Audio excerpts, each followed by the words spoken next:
இயேசு கிறிஸ்துவின் இனிய நாமத்தில் வாழ்த்துக்கள். இந்த நாளிலும் லூக்கா எழுதின சுவிசேஷம் 22வது அதிகாரம் 35வது வசனம், 36வது வசனம், 37வது வசனத்தை நாம் தியானிக்கப் போகிறோம்.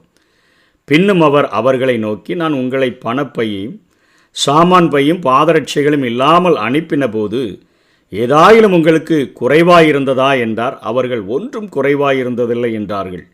அதற்கு அவர், இப்பொழுதோ பணப்பையும் சாமான் பையும் உடையவன் அவைகளை எடுத்துக்கொள்ள கடவன், பட்டயம் இல்லாதவன் தன் வஸ்திரத்தை விற்று ஒன்றை கொல்ல கடவன் என்று சொல்லி இங்கே இயேசு கிறிஸ்து போதிக்கிறதை பார்க்கிறோம்.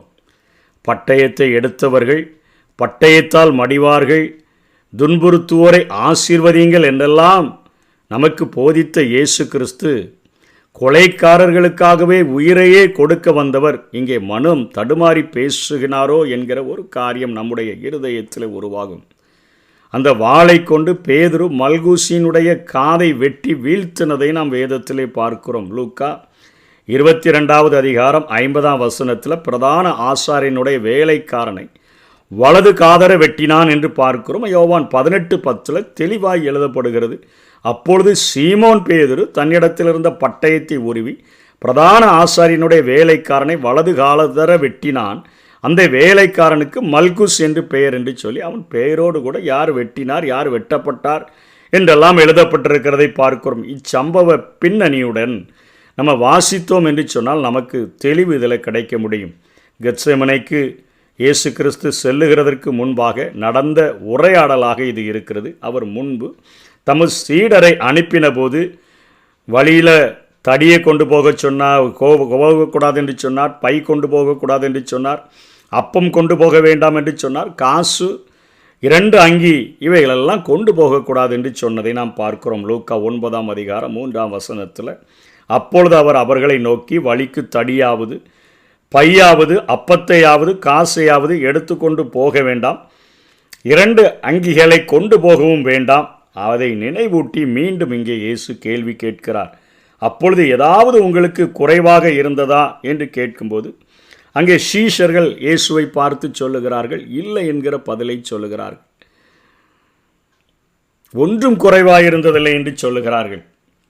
அப்பொழுது அவருடைய கையில் ஒன்றும் இல்லை, ஆனால் மனம் நிறைய விசுவாசம் இருந்தது. இப்பொழுது பணப்பை, சாமான் பை, பட்டயம் ஆகியவை எடுத்துக்கொள்ளுங்கள் என்று சொல்லுகிறாரே.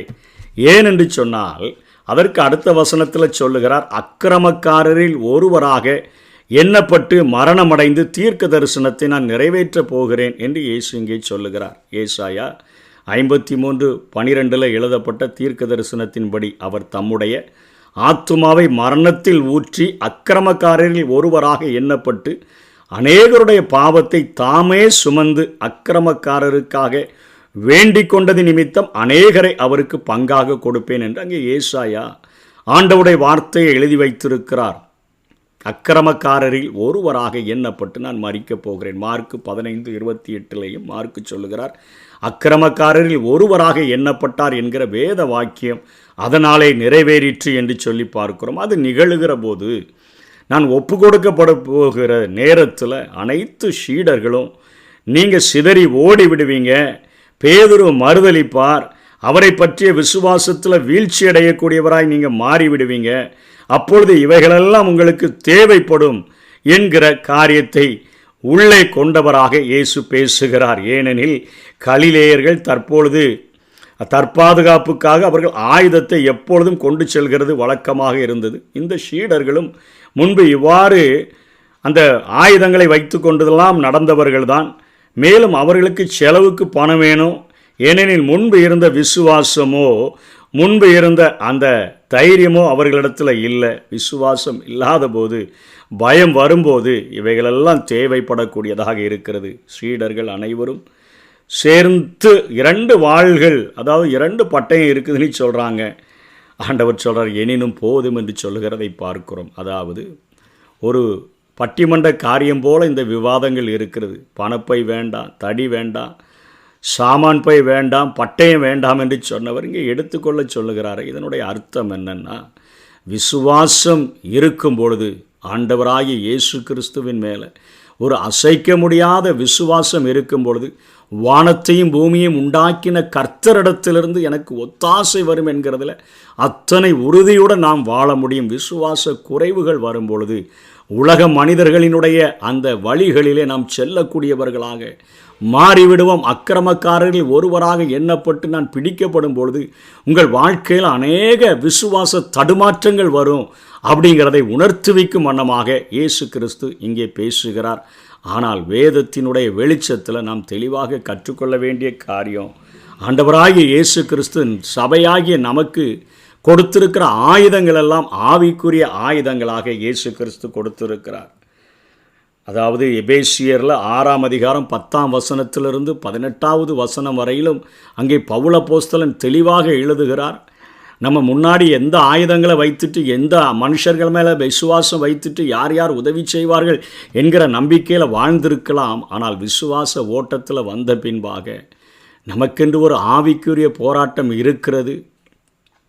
நம்முடைய போராட்டம் மாம்சத்தோடும் இரத்தத்தோடும் அல்ல, துரைதனங்களோடும் அதிகாரங்களோடும் இப்பிரபஞ்சத்தின் அந்தகார லோகாதிபதிகளோடும் வான மண்டலங்களில் உள்ள பொல்லாத ஆவிகளின் சேனைகளோடும் நமக்கு போராட்டம் உண்டு. ஆகையால் தீங்கு நாளில் நம்ம அவைகளை எதிர்த்து நிற்கவும் சகலத்தையும் செய்து முடித்தவர்களாய் திராணி உள்ளவர்களாக நாம் நிற்கும்படிக்கு அந்த சர்வாயுத வர்க்கத்தை நாம் தரித்து கொள்ளும்படியாக அழைக்கப்பட்டிருக்கிறோம். 1 பேதுரு 4:1 பேதுரு இப்படி சொல்லுகிறார், இப்படி இருக்க கிறிஸ்து நமக்காக மாம்சத்திலே பாடுபட்டபடியால் நீங்களும் அப்படிப்பட்ட சிந்தையை ஆயுதமாக தரித்து கொள்ளுங்கள் என்று சொல்லுகிறதை பார்க்கிறோம். இயேசு கிறிஸ்துவினுடைய பட்டயத்தை வேண்டான்னு சொன்னார், பட்டயத்தை எடுக்க சொன்னாரே, அதற்கு ரிசல்ட்டும் அவரே சொல்லுகிறார். மத்தேயு 26 51, 52, 53 அப்பொழுது இயேசுவோடு இருந்தவர்களில் ஒருவன் கை நீட்டி தன் பட்டயத்தை உருவி பிரதான ஆசாரியனுடைய வேலைக்காரனை காதர வெட்டினான். அப்பொழுது இயேசு அவனை நோக்கி, உன் பட்டயத்தை திரும்ப